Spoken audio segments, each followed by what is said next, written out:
You are listening to Alex Nanlohi Podcast, to know the Lord and to make Him known.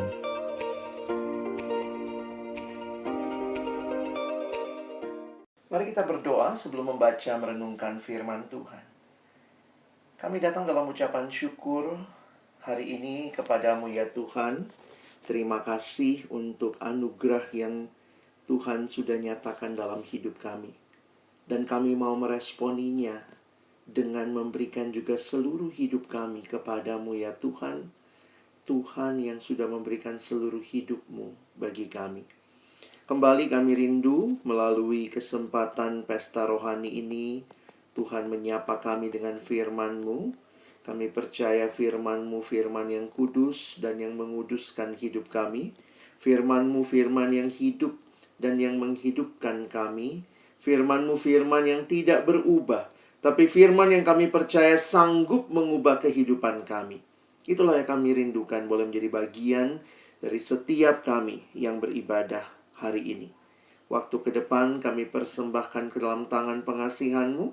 Tuhan yang memimpin, hamba yang menyampaikan, setiap kami yang mendengar. Tuhan tolong agar kami bukan hanya jadi pendengar firman yang setia, tapi mampukan dengan kuasa, dengan pertolongan dari Roh-Mu yang kudus, kami dimampukan menjadi pelaku-pelaku firman-Mu di dalam hidup kami, di dalam masa muda kami. Bersabdalah ya Tuhan, kami anak-anak-Mu sedia mendengarnya. Dalam nama Tuhan Yesus, Sang Firman yang hidup, kami berdoa menyerahkan pemberitaan firman-Mu. Amin. Shalom teman-teman, selamat pagi. Bersyukur buat kesempatan boleh sharing firman Tuhan hari ini. Saya boleh diizinkan share screen dari laptop saya yang akun baik ya. Thank you. Abang siapin satu PowerPoint presentation buat kita. Jadi nanti kita akan lihat juga sama-sama ya, belajar bersama. Hari ini kita bicara grace alone, ya, hanya anugerah semata. Jadi mengingat hidup kita, mengingat pelayanan yang Tuhan berikan, ini semua adalah anugerahnya semata-mata. Nah, teman-teman, tentu ya, dengan kondisi kita semua, saya nggak tahu apa yang jadi kabarmu, pergumulanmu. Orang Kristen kadang suka bohong sih ya. Habis suka ditanya, apa kabar? Harus jawab, luar biasa, yes, gitu ya. Padahal belum tentu semuanya luar biasa. Bahkan kalau semua hal kalian bilang luar biasa, kalau benar-benar luar biasa, apalagi kalimatnya gitu ya. Nah, jadi mari kita jujur juga pagi hari ini ya. Abang tidak tahu bagaimana kondisimu, bagaimana pergumulanmu. Mungkin ada yang senang, ada yang gembira, tapi mungkin juga ada yang bergumul, ada yang sedang kurang sehat, ada yang apapun kondisi teman-teman ya.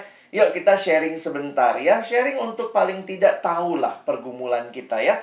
Kita sharing, kita doakan teman kita satu sama lain ya, nggak usah saling menghakimi, nggak usah kepo-kepo amat. Kenapa dia kayak begitu ya?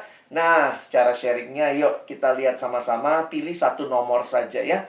Pilih satu nomor yang paling menggambarkan kondisimu pagi ini.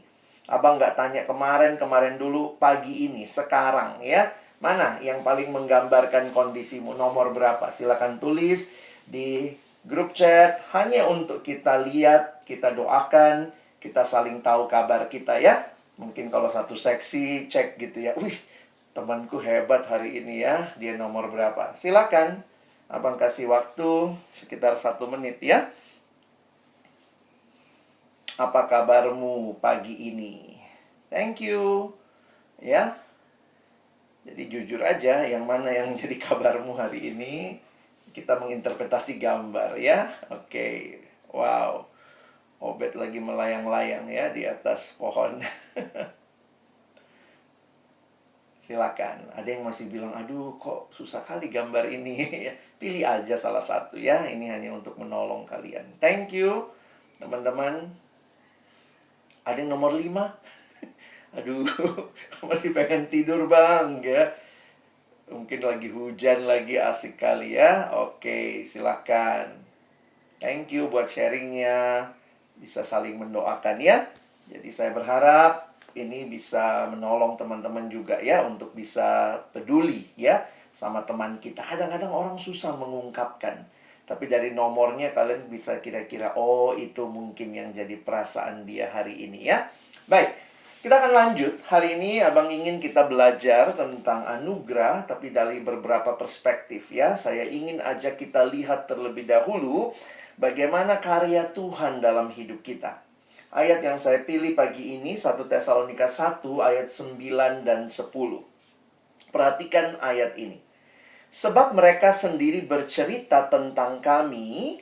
Jadi sebenarnya gini ya, Paulus mendengar orang-orang lain bersaksi tentang jemaat Tesalonika. Wah, jemaat Tesalonika ini hebat sekali ya. Mereka luar biasa kesaksiannya sampai akhirnya jadi berkat ke jemaat-jemaat lain. Lalu jemaat lain itu bahkan bisa cerita tentang jemaat Tesalonika waktu jemaat Tesalonika menyambut Paulus. Makanya lihat kalimatnya ya.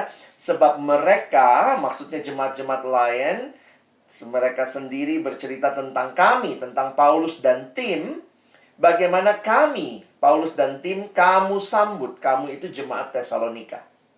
Dan bagaimana kamu berbalik dari berhala-berhala kepada Allah untuk melayani Allah yang hidup dan yang benar, dan untuk menantikan kedatangan anaknya dari sorga yang telah dibangkitkannya dari antara orang mati, yaitu Yesus yang menyelamatkan kita dari murka yang akan datang.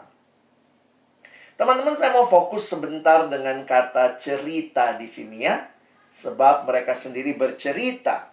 Sebenarnya menarik sekali melihat kehidupan ya. Dalam kehidupan kita sendiri sebenarnya, saya kutip sebuah kalimat dari seorang teolog Kristen, namanya Chesterton. Dia berkata, I've always felt life first as a story.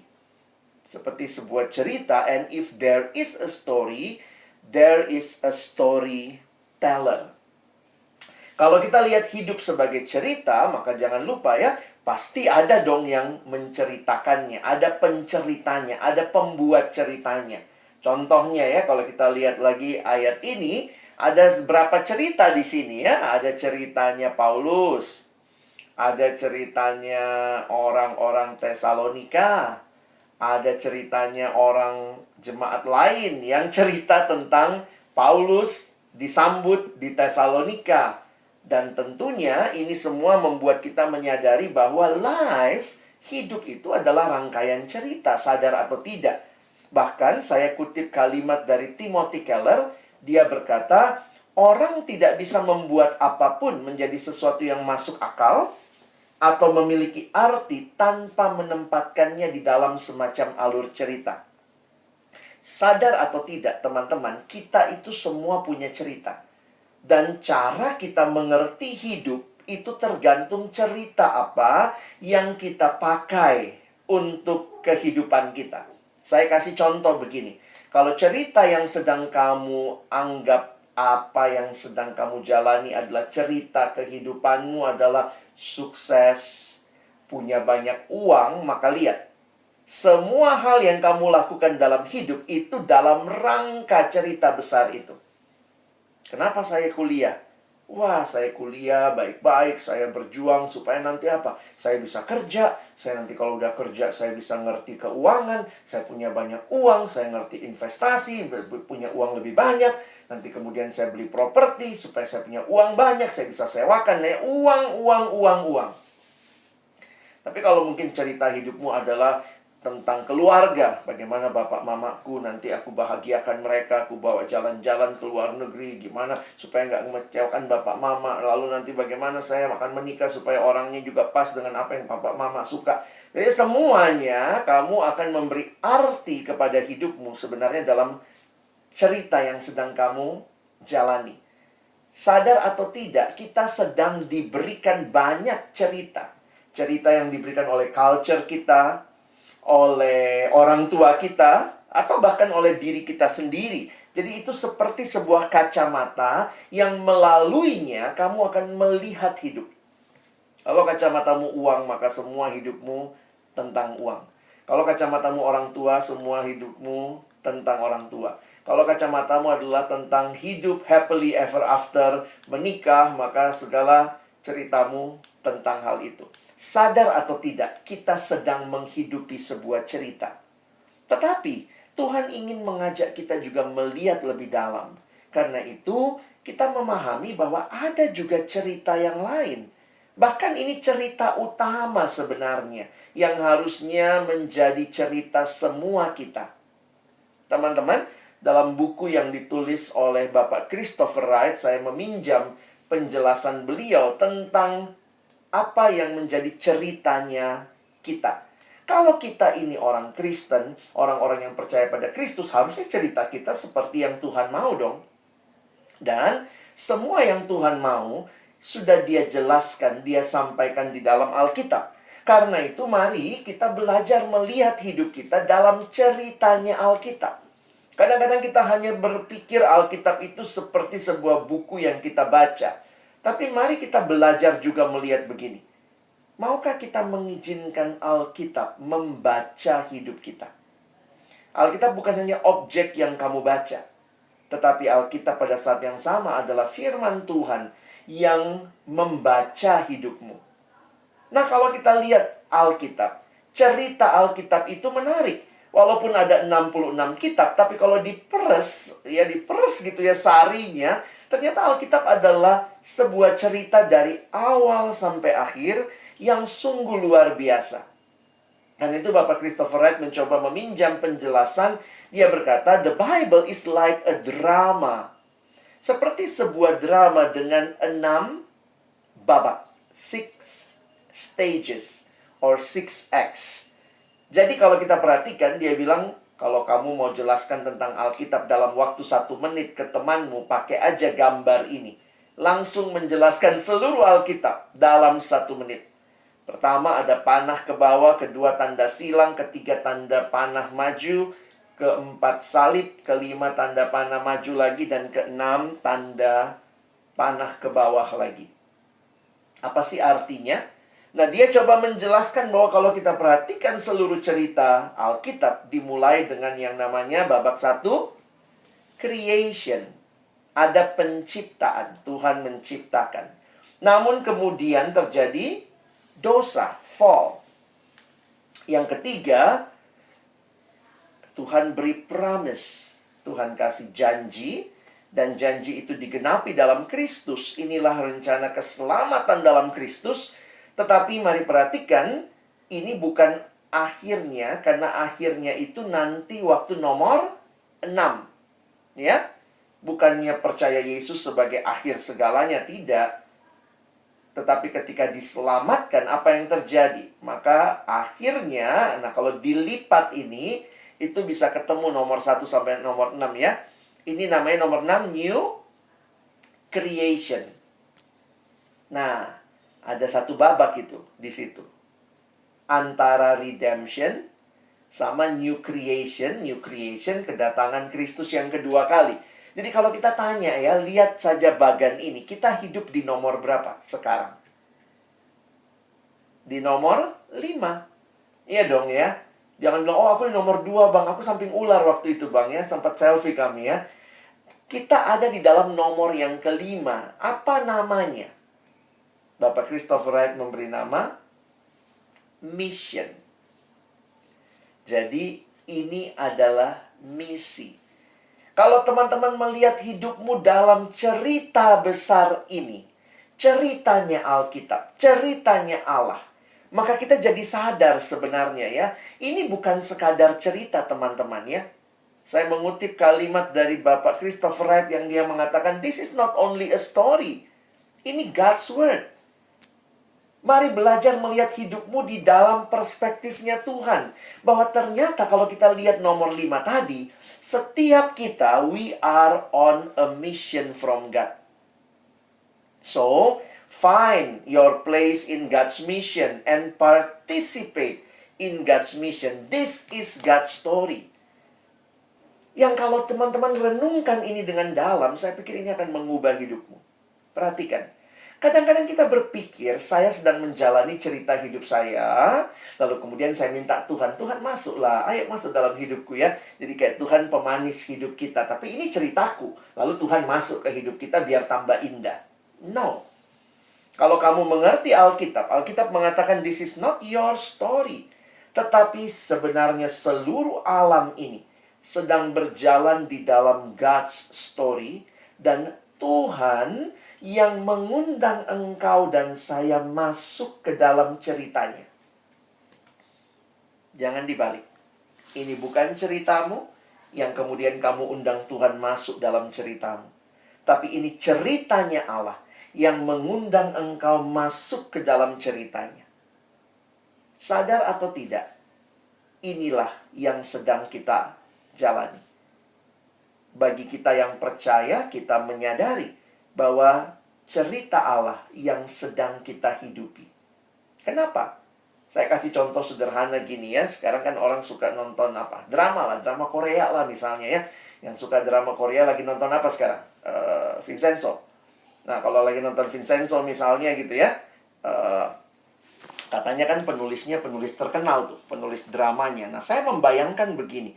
Bayangkan ada penulis drama Korea terkenal, dia sekaligus sutradara. Anggaplah dia penulis drama, penulis naskah, dan sekaligus sutradara. Lalu, kemudian dia datang minta kamu main di dalam dramanya. Wah, kamu terpilih satu-satunya orang Indonesia dari STAN yang jadi pemain dramanya dia. Dia kasihlah kamu naskahnya. Maka kamu harus mengikuti naskahnya. Karena kamu diminta oleh penulis itu masuk melakoni ceritanya. Boleh improve, boleh. Aktingnya bisa improve. Tetapi harus selaras dengan naskahnya dia. Jadi, saya membayangkan Tuhan lagi mengundang engkau dan saya. Dia kasih naskahnya. Ya, dia kasih naskahnya buat kita. Baca nih naskahnya ya. Aku dalam sebuah cerita penyelamatan bagi dunia ini. Dari creation aku ciptakan dan nanti ada new creation di mana Allah akan datang kedua kali. Dan engkau dan saya ada dalam cerita ini. Wow, we are on God's mission. We are in God's big story. Maka biarlah kita terus sadar ya. Sebenarnya dari cerita ini aja udah berhenti Abang khotbah ya. Anugerah itu apa? Ini bukan ceritamu, ini ceritanya Tuhan. Bayangkan loh, Tuhan mengundang kamu masuk dalam ceritanya. Ini kan anugerah. Bukan engkau yang punya cerita lalu undang Tuhan masuk dalam ceritamu. Siapa kamu? Siapa saya? Kita bukan sutradara hidup kita. Dan di dalam kita mengerti itu, kita sedang berpartisipasi dalam misinya Allah. Dan yang menarik, Tuhan memberikan kita orang-orang, Tuhan memberikan kita konteks, Tuhan memberikan kita keberadaan diri kita, yang waktu saya coba menghayati ini semua, sadar atau tidak, di dalam cerita misi Allah ini, teman-teman dan saya juga sedang berhadapan dengan ceritanya orang lain, sedang berhadapan dengan ceritanya Allah sendiri. Saya menggambarkannya begini. Kita ini sedang ada di dalam overlapping stories. Pertama, ceritamu. Kedua, ceritanya orang lain, other story. Tetapi semua kita terhubung dengan ceritanya Allah.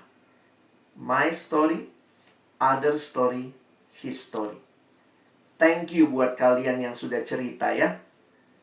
Kalian bisa lihat bagaimana engkau melihat ceritamu menjadi pengurus di PMK STAN dalam cerita besar Allah, tapi juga dalam kaitan dengan ceritanya orang lain ya. Saya sempat baca yang teman-teman tulis dan saya bersyukur. Ada yang jadi pengurus terkesannya karena dia ngikutin pernah jadi panitia makrab. Ada yang karena PKK-nya, ada yang karena ikut persekutuan, dengar firman, ada yang diteguhkan waktu ikut pembinaan. Wah, banyak macam-macam ya. Tapi saya akhirnya melihat begini, kita ini saling terkait teman-teman. Karena ada Allah yang lagi mau membangun ceritanya bagi dunia ini Bagi kampus STAN, Allah yang mau membaharui mahasiswa-mahasiswa STAN yang kerinduannya melalui persekutuan mahasiswa di STAN, mereka akan jadi berkat dimanapun mereka berada. Tuhan merajut ceritanya dengan melibatkan engkau. Tuhan merajut ceritanya yang indah dengan melibatkan saya, melibatkan temanmu, melibatkan PKK-mu, melibatkan berbagai hal. Dialah sutradara yang luar biasa. Segala pujian bagi Allah, tapi juga bersyukur. Ketaatanmu, perhatikan kalimat abang. Ketaatanmu merupakan cara Tuhan menggenapkan rencananya bagi hidup orang lain, dan termasuk juga bagi hidup pelayanan di kampusmu, bahkan lebih luas lagi, bagi dunia ini dan bagi rencana keselamatannya. Saya suka mikir gini ya, saya ini masuk di kampus, saya dulu di kampus UI, saya kuliah di kampus UI, dan ketika masuk dalam kuliah, Tuhan hadirkan persekutuan. Kalau kadang-kadang ingat-ingat, siapa sih yang memulai persekutuan? Oh, lihat lagi sejarah ya, beberapa teman, abang kakak yang memulai persekutuan. Jadi saya suka bayangkan begini, Tuhan terima kasih ya.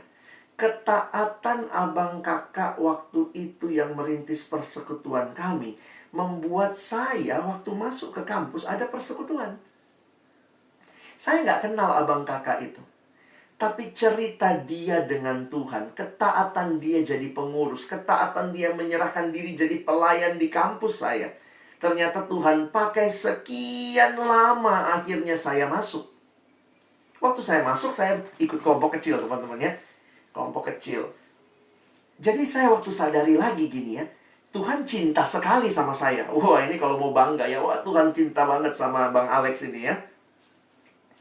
Tapi untuk cinta Tuhan bagi Bang Alex, Tuhan pakai PKK saya yang waktu itu taat. Setelah dia bergumul, ikut pembinaan, dia taat jadi PKK. Jadi bagaimana Tuhan mewujudkan cintanya buat Alex? Melalui ketaatan PKK saya. Bagaimana Tuhan mewujudkan cintanya buat PKK saya? Melalui PKK-nya PKK saya yang taat. Wah, teman-teman, kalau kita lihat seperti ini, miskin kerohanian kita kalau hanya lihat jadi pengurus itu seperti, aduh capek, aduh pengurus malas, aduh cuma ini ya.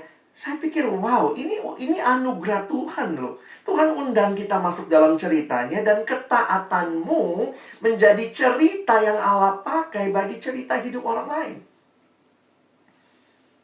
Beberapa kali saya mimpin KKR di kampus STAN. Mahasiswa baru masuk KKR gitu ya. Kadang-kadang saya pikir, Tuhan terima kasih ya, ada orang yang akhirnya mungkin angkat tangan terima Yesus. Tapi kemudian saya pikir lebih dalam lagi. Sebenarnya kan saya cuma pembicara, saya diundang oleh panitia. Panitia bintalnya waktu itu. Sehingga ketika ada anak yang mungkin datang, Bang, thank you ya, waktu itu saya terima Yesus pas abang yang KKR ya. Saya pikir, wah bukan cuma saya. Ada cerita panitia bintal yang ngundang saya. Saya nggak akan datang dari langit ya. Kenapa abang datang? Saya diutus dari Yesus. Saya diutus dari panitia bintal yang dengan baik menyiapkan surat, bikin tujuan sasaran, berdoa, tanya bang apa yang mau didoakan. Teman-teman kita terkait dengan cerita hidup orang lain. Jangan pernah berpikir ketaatanmu yang simple itu seolah-olah hanya ketaatanmu saja, lalu kemudian melihatnya jadi cuma sekadarnya. Saya melihat, lihatlah ceritamu dan kaitkan ya. Ada siapa dalam ceritamu? Ada acara apa dalam ceritamu? Siapa panitianya waktu itu? Siapa pengurusnya? Siapa orang-orangnya? Dan saya pikir ini waktu yang baik untuk say thanks to God first, dan kepada orang-orang yang Tuhan hadirkan dalam cerita. Saya harap kita nangkep ya.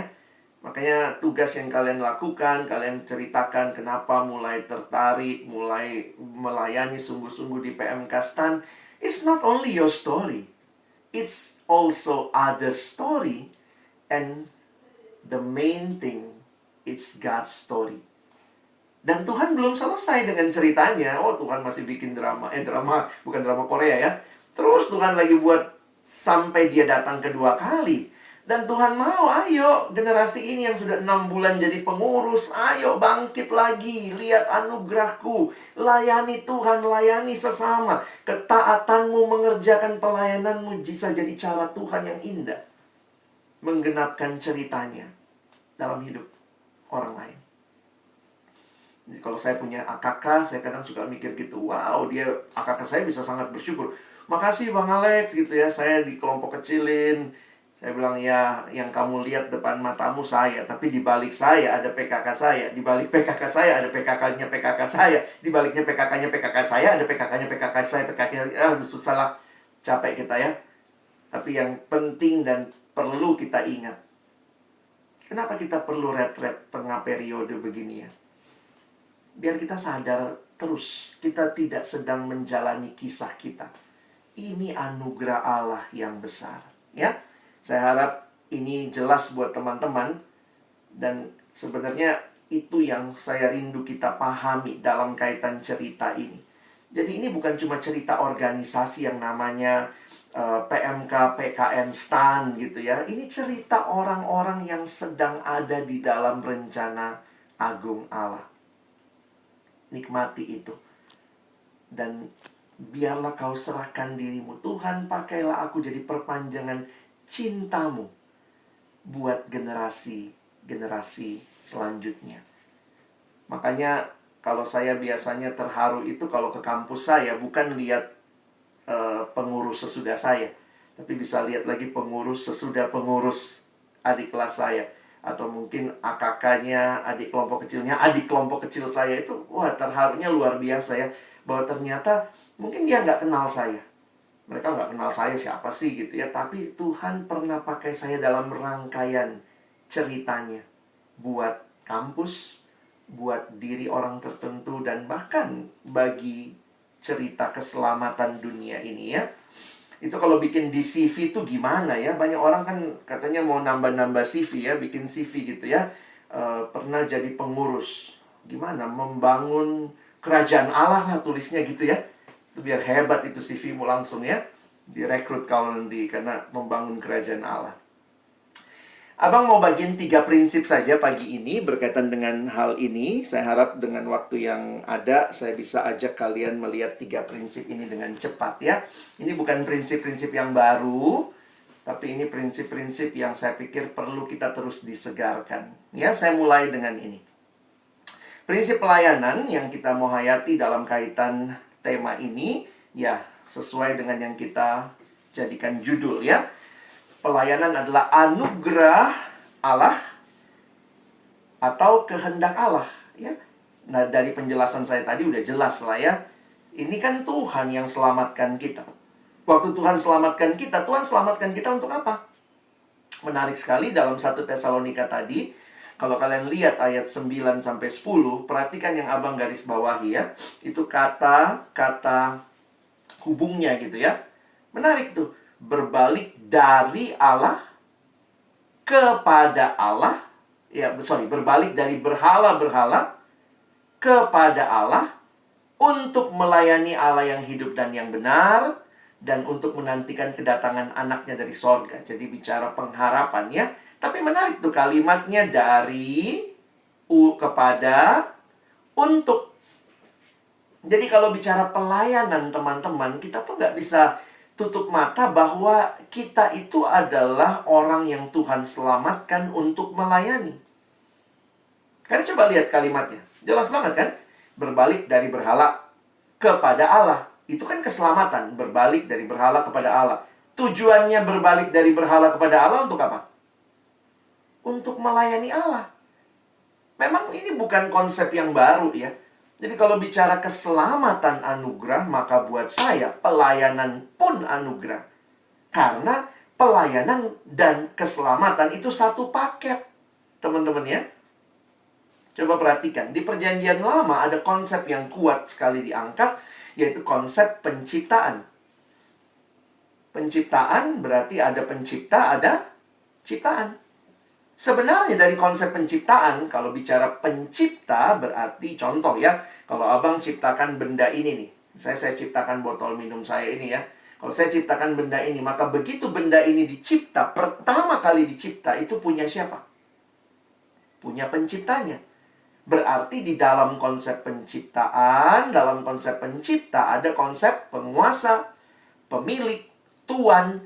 Jadi yang menjadi pencipta dia penguasa, dia pemilik, dia tuan. Kalau dikatakan manusia ciptaan Allah, berarti manusia ini miliknya Allah, hambanya Allah. Sejak penciptaan saja tidak ada tujuan lain harusnya hidup kita selain melayani Allah. Karena dicipta aja, coba kamu ciptakan sebuah benda, habis kamu cipta, sebenarnya benda itu harusnya melayani kamu kan sebagai penciptanya. Itu milikmu. Nah, di dalam Alkitab kita melihat namun manusia jatuh dalam dosa. Karena itu satu konsep lagi yang kuat, dan ini lebih jelas kita lihat di dalam perjanjian baru, yaitu konsep penebusan. Berarti ada penebus, ada yang ditebus, ada umat yang ditebus. Dan ini yang kita lihat di dalam Alkitab, bagaimana ketika kita jatuh dalam dosa, Kristus datang menebus kita, teman-teman. Perhatikan itu.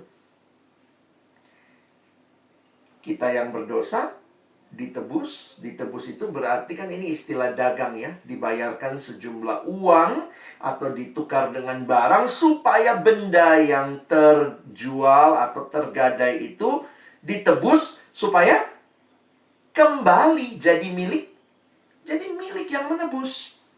Jadi sebenarnya kalau kita perhatikan konsep ini, bagi saya tuh, perhatikan ya, dicipta aja kita milik Tuhan. Waktu jatuh dalam dosa, Tuhan tebus lagi. Ditebus pun supaya jadi milik Tuhan. Jadi, kita itu kayak 2 kali distempel. Tak, kamu milikku. Penciptaan. Waktu berdosa, Tuhan nggak give up ya. Udahlah dosa, tinggal aja. Enggak, Tuhan tebus. Dalam Yesus Kristus distempel lagi. Tak, kamu milikku. 2 kali stempel. Kita milik Tuhan. Kalau kita milik Tuhan, maka kita harusnya, kalau kita milik Tuhan, hidup yang ditebus milik Tuhan, maka harusnya, ya ini tadi, untuk melayani. Itu bukan konsep yang aneh. Makanya saya pernah bilang kalimat yang orang kaget gitu ya. Saya bilang, nggak usah gumulkan pelayanan. Ngapain gumul-gumulkan pelayanan? Maksudnya apa, Bang? Jangan kau bertanya, jadi berdoa gitu, Tuhan, apakah aku harus melayanimu? Udah pasti harus, jangan tanya lagi. Yang kamu perlu bergumul, yang kamu perlu tanya, kamu perlu untuk doakan, gumulkan, adalah pelayanan di mana? Di organisasi kah? Atau tidak pakai organisasi? Karena kan nggak semua pelayanan harus masuk dalam organisasi. Yesus nggak pernah jadi pengurus. Pernah lihat nggak Yesus jadi pengurus? Mana di Alkitab? Nggak ada Yesus jadi pengurus. Yang pengurus tuh Farisi. Wah, Bang, salah dong aku jadi pengurus. Nggak gitu juga ya, maksudnya abang begini. Banyak orang melayani nggak punya hati melayani. Itu Farisi. Punya statusnya, nggak punya hatinya. Yesus punya hatinya, tapi nggak ada status. Nah, puji Tuhan kamu sekarang punya status, sebaiknya punya hati juga. Jadi jangan pikir, wah kata Bang Alex, Yesus nggak pernah jadi pengurus. Aku berhentilah jadi pengurus ya habis ini ya. Bingung nanti tim intimu ya. Tapi memang nggak pernah Yesus jadi pengurus. Di mana? Saya nggak lihat tuh Yesus rapat pengurus. Nggak ada. Tapi hatinya, hati yang melayani. Nah, buat kita yang ditebus, kita yang dicipta, ditebus, ya kita milik Tuhan. Ayo layani Tuhan. Nggak usah gumulkan pelayanan. Maksudnya gini, kadang-kadang kan gitu, tolong kasih waktu lagi 2 hari. Aku mau berdoa dulu. Ada awalnya kan minta 2 bulan. Wah, 2 bulan. Habis 2 bulan, 2 minggu. Habis 2 minggu, 2 hari. Pas 2 hari, gimana jawabannya? Kasih waktu lagi Bang 2 jam. Terus habis itu jawabnya apa? Tidak. Ih, kesel kali saya tuh ya. Udah dari awal aja bilang enggak gitu ya. Poinnya gini, apa yang kamu cari dalam pergumulan? Kadang-kadang orang Kristen ini banyak sekali kita istilah-istilah yang terlalu klise. Bergumul, apa yang mau digumulkan? Kamu mau cari ayat di mana ada ayat yang bilang janganlah melayaniku. Nggak ada. Pelayanan, keharusan melayani tidak perlu digumulkan karena setiap kita yang sudah diselamatkan, engkau diminta melayani Tuhan. Itu tujuan hidup kita. Nah, karena itu saya suka pakai kalimat begini. Kamu mungkin mantan pengurus, tetapi selama kamu hidup, kamu belum pernah mantan pelayan. Benar ya?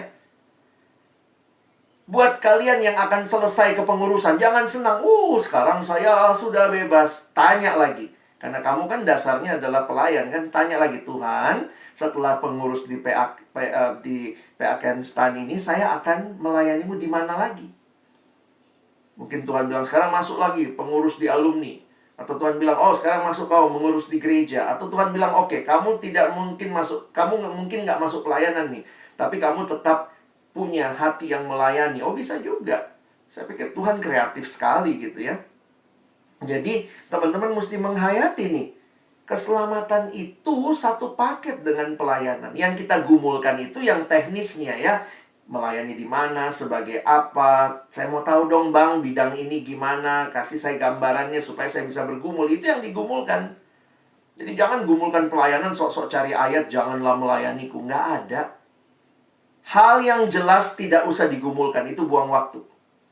Ada yang tadi pagi bergumul, hari ini bernafas nggak ya? Bernafas nggak ya? Ada yang bergumul? Jangan buang waktu untuk hal yang sudah jelas. Ya? Jadi saya harap kita memahami itu. Nah, jadi kalau keselamatan itu adalah apa yang Kristus lakukan bagi kita, bukan apa yang kita lakukan bagi Kristus, maka sebenarnya keselamatan ini yang terkait dengan panggilan pelayanan juga adalah dimulai apa yang Kristus lakukan bagi kita.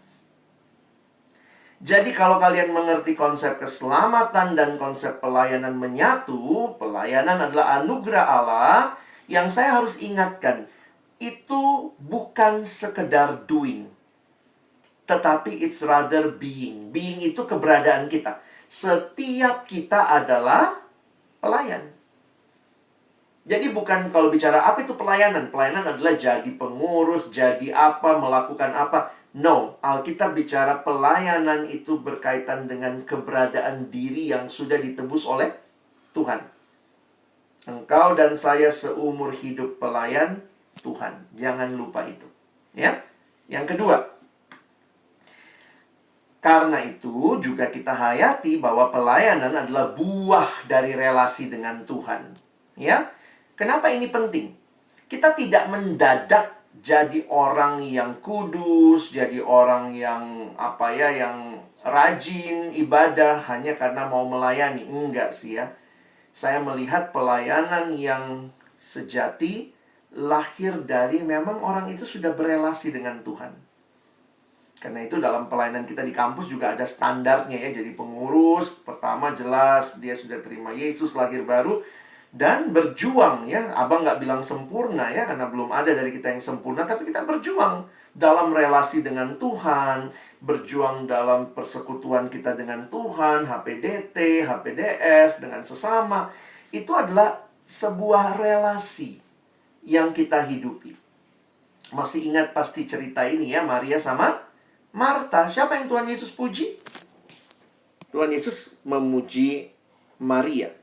Apakah salah yang Marta lakukan? Saya pikir Marta tidak melakukan hal yang salah. Benar yang dia lakukan. Tetapi Marta dikritik. Kalau kalian perhatikan kalimat kritiknya sebenarnya begini. Engkau menyusahkan diri dengan banyak perkara. Jadi Marta tuh sibuk sekali. Tapi mengabaikan kesempatan Yesus lagi datang ke tempat mereka. Yesus kan lagi lewat di situ ya. Nah harusnya kan Marta cepat-cepat masak. Nggak salah masaknya. Cepat-cepat masak, lalu kemudian ikutan sama Maria duduk di kaki Yesus, dengar pengajaran Yesus. Tetapi Marta sibuk sekali. Itu kalimat yang Alkitab pakai. Jadi kira-kira apa? Marta mungkin begini ya, gambarannya ya. Marta tuh bisa aja bikin telur ceplok, selesai telur ceplok sudah dia ikutan sama Maria. Tapi Marta mau bikin telur ceplok bentuk hati pakai pita, terus kemudian ada renda-rendanya. Nah itu yang bikin lama. Banyak orang, bagus banget pelayanannya. Wah, hebat banget semua aktivitasnya. Tapi ternyata waktu ditanya, gimana hubunganmu dengan Tuhan? Gimana saat teduhmu, Dek? Teduh, Bang, teduh. Kalau itu yang terjadi, something wrong. Pelayanan itu bukan sekadar sesuatu yang kita lakukan, tapi diri kita, keberadaan kita. Dan itu lahir dari memang relasi yang kita nikmati dengan Tuhan. Kalau engkau nikmati relasimu dengan Tuhan, biarlah terpancar pelayanan yang efektif, yang sungguh-sungguh, yang terbaik, karena memang sudah lahir dari relasi dengan Tuhan. Tapi jangan abaikan waktu-waktu dengan Tuhan. Yesus berkata apa? Akulah pokok anggur dan kamulah ranting-rantingnya. Barang siapa tinggal dalam aku di dalam dia, ia berbuah banyak. Sebab di luar aku, kamu tidak dapat berbuat apa-apa. Bangun disiplin rohani ya. Abang nggak tahu nih, biasanya liburan itu menghancurkan disiplin rohani. Pagi-pagi kerjanya tidur, siang sedikit tidur, malam tidur. Jadi memang akhirnya bingung gitu ya. Akhirnya nggak doa, nggak saat teduh ya. Disiplin rohani bangun tuh ya. Dalam baca kitab suci, berdoa. Sekarang kita mulai lagi bersekutu ya. Mungkin kelompok kecil mulai jalan lagi. Bersaksi, melayani. Disiplin rohani ini bukan sekadar supaya nanti kalau ditanya, bagaimana mau jadi MC hari ini? Gimana saat teduhnya? Bukan untuk menjawab pertanyaan itu. Disiplin rohani mentransformasi hidup kita. Bukan hanya sekadar menambah pengetahuan kita.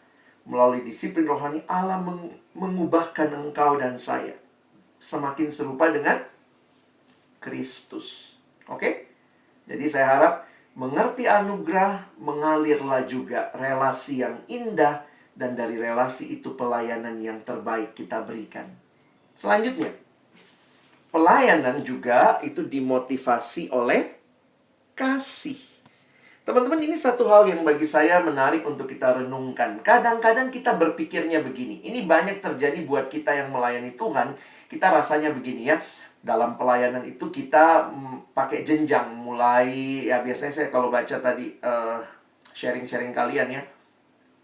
Aku diajak jadi panitia. Aku kemudian mulai jadi pelayan, usher gitu ya. Masih anak bawang, usher.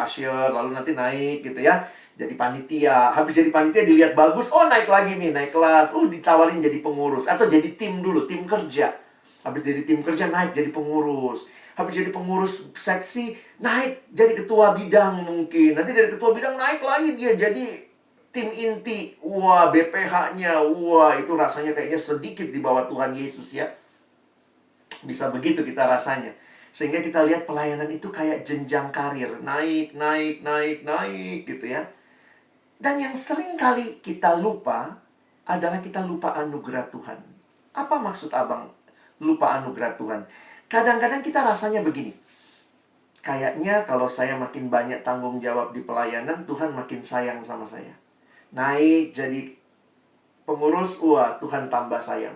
Naik lagi jadi ketua bidang, Tuhan lebih sayang lagi dibanding waktu saya jadi pengurus. Naik lagi, jadi akhirnya kita lihat kayak Tuhan itu nyicil sama kita ya. Tuhan bilang, oke, nanti kalau kau naik kelas, nanti saya kasih lagi. Oh, nanti. Jadi kayak kita merasa makin ke atas status jabatan kita, Tuhan tuh makin sayang sama kita. Dan salah satu hal yang mengerikan adalah apa? Kadang-kadang kita bikin dosa, kita anggap nggak apa-apalah. Impas sama pelayanan. Nggak apa-apalah Tuhan, kan saya makin naik nih. Tuhan makin sayang sama saya. Jadi nggak apa-apalah, dosa-dosa kecil nggak masalah. Ya, porno-porno 1-2 kali. Ya nggak apa-apalah, semua manusia berdosa. Jadi kadang-kadang sikap kita yang salah mengerti anugerah, salah mengerti konsep anugerah, kita lupa bahwa sebenarnya kasih Tuhan tuh nggak pernah dicicil sama kita. Waktu Kristus mati di kayu salib, semua kasihnya dia berikan kepadamu. Dia nggak cicil. Nanti kalau kau jadi pengurus, tambah dikit kasihnya ya. Nanti naik lagi levelnya. Jadi pengurus inti, tambah lagi levelnya. Nanti jadi hamba Tuhan, naik lagi levelnya. Tidak. Kita tidak melayani supaya mendapatkan kasih Allah. Perhatikan kalimat abang. Engkau dan saya yang mengerti anugerah, engkau tidak melayani supaya Allah makin mengasihimu. Tidak. Kita bukan melayani supaya Allah makin mengasihi kita. Tetapi, karena kita sudah terima kasih Allah yang luar biasa itu jadi motivasimu melayani. Beda ya? Yang satu pelayanan supaya dikasihi Allah. Itu bukan konsep anugerah. Itu masih konsep saya berjasa. Tetapi, kekristenan berbicara, Karena engkau dan saya sudah terima kasih-Nya Tuhan, dari kasih itu mengalirlah pelayanan yang dimotivasi oleh kasih. Teman-teman, saya jelaskan singkatnya begini. Sebenarnya bahasa Indonesia katanya paling gampang menjelaskan kasih. Ya, gimana gampangnya? Apa itu kasih? Kasih, ya kasih. Kasih, ya kasih. Dibanding bahasa lain ya. Love is giving. Love is not taking. Love is not taking. If love is taking, that is not love. That is rampoking. You know? Kalau kasih itu bicara ngambil, itu ngerampok namanya. Bayangkan kalau orang yang melayani demi merampok. Beda ya. Dengan pengurus yang melayani karena dia sudah mengalami kasih Allah, dia memberi. Dia memberi. Dia memberi. Tapi kalau dia nggak dipenuhi kasih, maka dia pakai pelayanan untuk apa? Ngambil. Ngambil apa? Paulus bicara ini sebenarnya. Kadang-kadang kita pikir 1 Korintus 13 bicara tentang kasih saja. Tapi lihat, Paulus bicara 1 Korintus 13 tentang kasih dalam kaitan pelayanan. Coba lihat ayatnya ya, abang tulis di depan. Kita bahas satu-satu dengan cepat ya. Jadi, jemaat Korintus itu banyak karunia-Nya. Tapi mereka tidak pakai untuk orang lain. Jadi tidak pakai dengan kasih. Bukan pakai dengan kasih, bukan pakai untuk memberkati orang lain. Pakai untuk diri sendiri, ngerampok. Makanya Paulus bilang begini. Ini bicara bahasa dulu ya. Sekalipun, nah pinter juga nih Paulus caranya nyindir, menasehati ini jadi cara yang menarik ya. Kalau kita mau menegur orang, pakailah perbandingan dengan diri kita ya. Dia nggak bilang sekalipun kamu, tapi dia bilang sekalipun aku. Sekalipun aku dapat berkata-kata dengan semua bahasa manusia dan bahasa malaikat, tapi jika aku tidak mempunyai kasih, aku sama dengan gong yang berkumandang dan canang yang gemerincing. Maksudnya apa? Karunia yang kita punya bisa semua bahasa manusia. Lihat ya, hebat banget ya. Karena kan jemaat Korintus lagi bicara soal bahasa roh. Paulus bilang gini, oke, sebentar nih ya. Jangan dulu bicara bahasa rohmu. Kalau kau bahasa roh cuma buat sombong-sombongan, saya kasih contoh. Kalau saya bisa dengan bahasa semua manusia, wih hebat banget. Dan bahkan bahasa malaikat. Tapi kalau saya tidak punya kasih, saya akan pakai, ini tambahan saya akan pakai semua bahasa itu untuk memuliakan diri saya. Makanya Paulus bilang, itu tidak ada gunanya. Sama dengan gong yang berkumandang dan canang yang gemerincing. Kalau kamu pelayanan hanya supaya dapat status sombong, aku kan hebat kan, lalu kemudian di seksimu, di kepengurusanmu, kamu tiba-tiba bisa bilang begini, coba kalau nggak ada saya, nggak jalan semua ini. Wah, hebat kan suaraku tadi, aku MC-nya loh, aku tadi yang nyanyi, aku singernya. Wah, aku kalau di PMK luar biasa, orang lihat aku, oh puji diri, haleluya.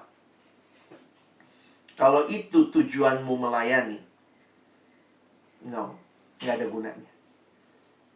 Karunia yang banyak tanpa kesadaran anugerah akan jadi kesombongan terbesar. Karena yang dia lakukan merampok. Yang kedua, ayat 2.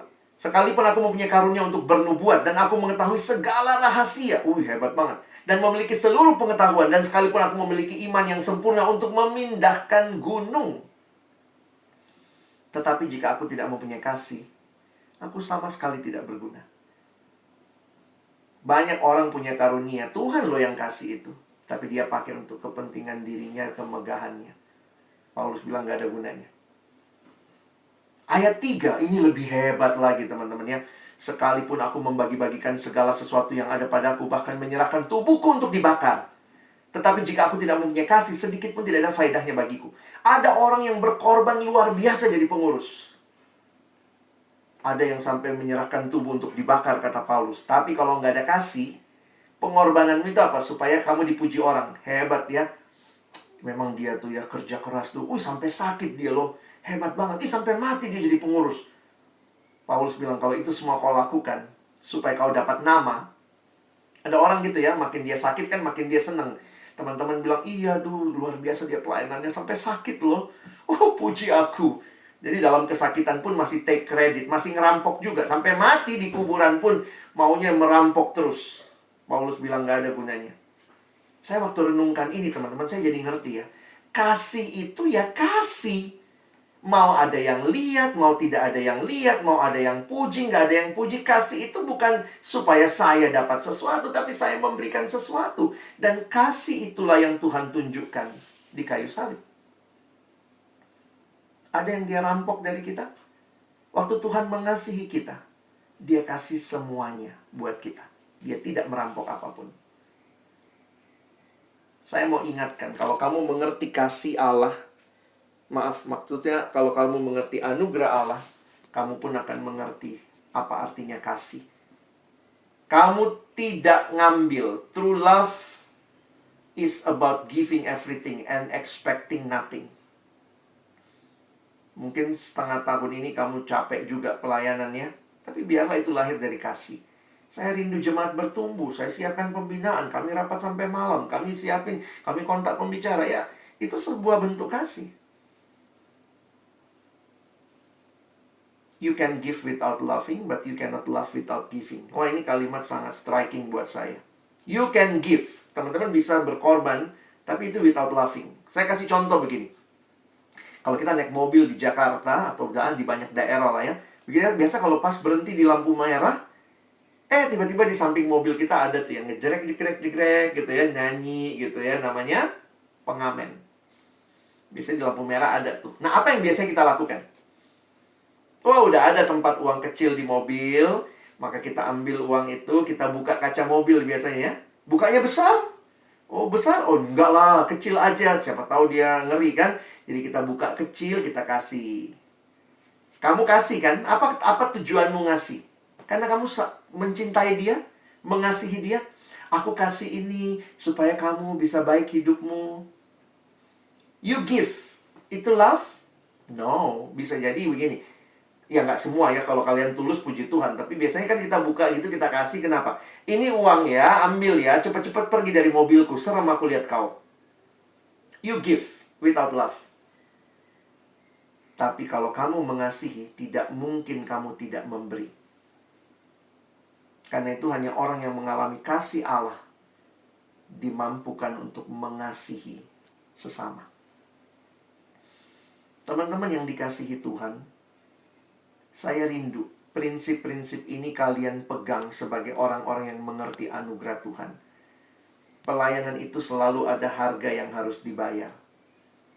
Dan Tuhan Yesus memberitahukan buat kita harga yang dia bayar buat kita. Saya kutip Markus 10 ya. Abang langsung ke ayat 45 sebagai ayat terakhir. Anak manusia juga datang bukan untuk dilayani, melainkan untuk melayani dan untuk memberikan nyawanya menjadi tebusan bagi banyak orang. Pelayanan yang dimotivasi oleh kasih. Yesus sampai memberikan nyawanya. Mungkin Tuhan gak minta nyawa dari kalian ya. Masa pelayanan tiba-tiba Tuhan minta nyawa dalam jadi pengurus sekarang? Mungkin belum lah ya. Tetapi Tuhan mau kalian juga belajar memberikan yang terbaik. Ada harga yang mungkin kalian harus bayar dengan beli kuota. Nah, itu harga juga ya. Kadang-kadang kalau beli ini dan itu gampang sekali. Tapi untuk pertumbuhan rohani kita, maukah kita berkorban? Untuk pertumbuhan rohani orang-orang yang kita layani, maukah kita berkorban? Memberi lebih, memberi yang terbaik. Dan ini semua ada dalam ceritanya Allah yang sudah memberikan kepada kita sebenarnya cerita yang indah sebelumnya dengan orang-orang yang ada di sekitar kita. Dan pagi ini waktu kembali kita ingat anugerah Allah, kembali kita ingat apa yang sudah Tuhan lakukan buat kita, Abang rindu kita ingat-ingat cerita itu. Dan di dalam cerita itu semua kita ingat lagi bahwa ada satu pencerita utama yang sedang merangkai kisah itu menjadi kisah anugerah yang indah. Dan Tuhan tidak mau itu berhenti sampai di dirimu. Saya harap ini juga bukan jadi sesi nostalgia ya. Wah, indah sekali dulu aku kenal Tuhan, aku mulai melayani. Tapi cerita ini belum selesai Karena Tuhan masih mau memakaimu, membawa teman-temanmu untuk mengalami ceritanya yang indah. Nah, di akhir dari sesi ini, Abang rindu ya kita coba lihat di layar. Dan dalam waktu, saya kasih waktu sekitar 3-4 menit. Coba teman-teman ya, pakai annotate-mu. Bisa annotate semua? Nah, coba pikir-pikir ya. Ini cara kita ingat anugerah Tuhan, ingat cerita kita. Kalian sudah tulis sebenarnya ya. Tentu nggak usah panjang-panjang, tapi apakah ya kita pasti punya cerita. Tuliskan ya ucapan terima kasihmu pada orang-orang, atau mungkin kejadian apa yang membawamu sampai kepada pelayanan ini.